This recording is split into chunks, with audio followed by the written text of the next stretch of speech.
Hello बच्चों, आप सब कैसे हैं। आशा करते हैं कि आप सब अच्छे होंगे। आज मैं आप लोगों को फिजिक्स चैप्टर का पहला जो है प्रकाश का परावर्तन के बारे में पढ़ेंगे। प्रकाश का परावर्तन क्या है इसके बारे में डीप एंड डिटेल पढ़ेंगे। तो प्रकाश का परावर्तन पढ़ने से पहले प्रकाश का परावर्तन में प्रकाश क्या है इसके बारे में पहले जान लेते हैं। प्रकाश किस प्रकार गति करता है इसके बारे में जान लेते हैं। और मेन बात है कि इसका पहला टॉपिक है प्रकाश। प्रकाश क्या है इसको समझ लेते हैं। प्रकाश मतलब लाइट होता है, इसको इंग्लिश में लाइट बोलते हैं। प्रकाश एक ऊर्जा है। क्या है? प्रकाश एक ऊर्जा है जिसके द्वारा हम किसी वस्तु को देखने में सक्षम हो पाते हैं। उसे क्या बोलते हैं? प्रकाश बोलते हैं, लाइट बोलते हैं। दूसरी डिफिनेशन इसको ये बोल सकते हैं, प्रकाश ऊर्जा का एक रूप है जो वस्तुओं को देखने योग्य बनाती है। तो बच्चों, प्रकाश अगर ना हो तो हम किसी वस्तु को विजुअल नहीं कर पाएंगे, देख नहीं सकेंगे। तो इसलिए प्रकाश को अच्छी तरह से देख लीजिए। प्रकाश नहीं होगा तो हमारे आंख भी कोई काम का नहीं होगा। जैसे आप देख रहे हैं यहाँ पे लाइट वगैरह जल रहा है जिसकी वजह से हमको आप देख पा रहे हैं। तो ये क्या है? प्रकाश के थ्रू आप देख पा रहे हैं। तो प्रकाश क्या हो गया? हमारे लिए एक एनर्जी हो गया, ऊर्जा हो गया। तो वही चीज है, प्रकाश क्या है? तो प्रकाश एक ऊर्जा है।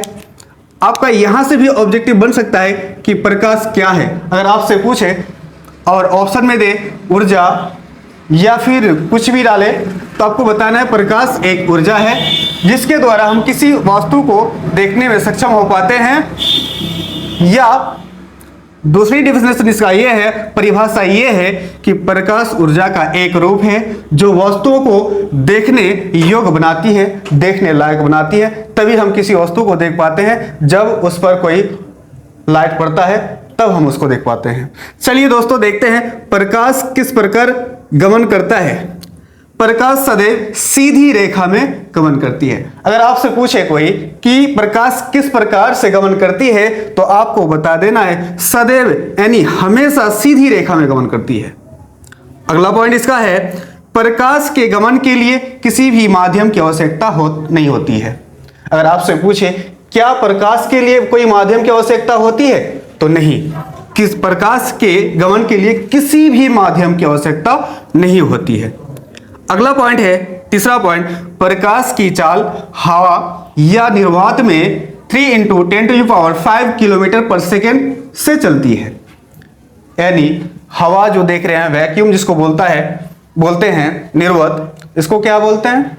इस पे प्रकाश की चाल जो है 3 × 10⁵ यानी 3 × 10⁵ किलोमीटर पर सेकेंड से चलती है। प्रकाश को पृथ्वी तक, अगला पॉइंट है, प्रकाश को पृथ्वी तक आने में लगभग 8 मिनट 16 सेकंड लगता है। तो प्रकाश के बारे में इतना जान लिए।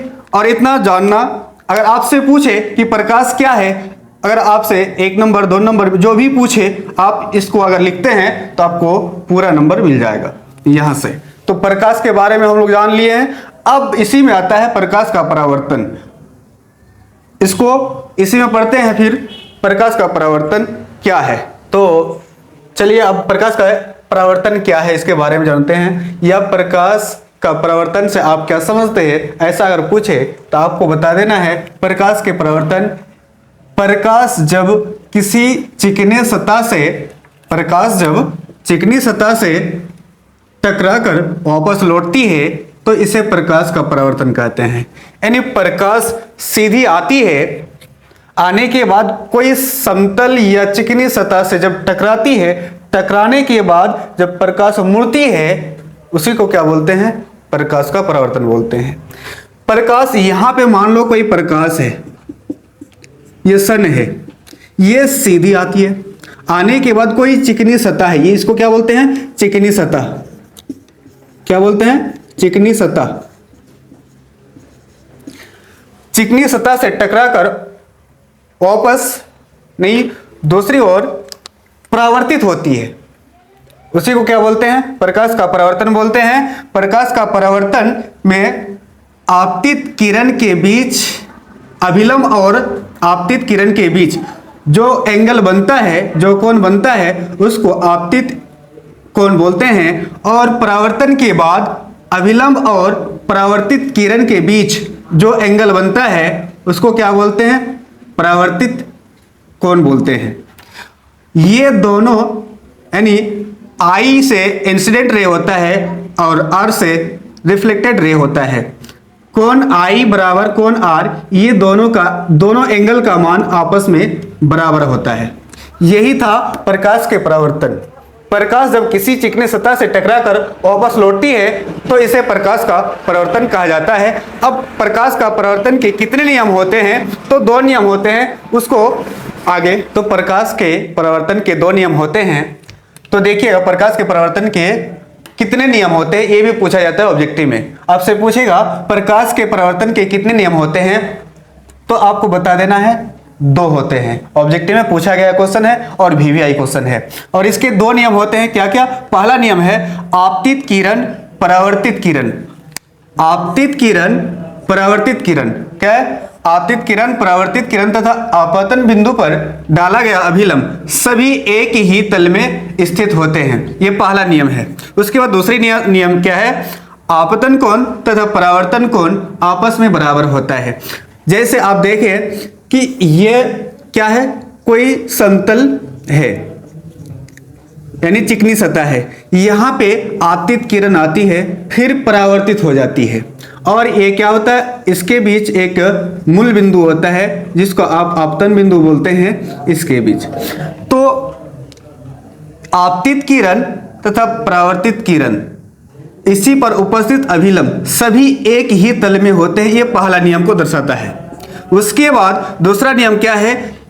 आपतन कोण। इसको क्या बोला जाता है? आपतन कोण। और इसको क्या बोला जाता है? परावर्तित कोण।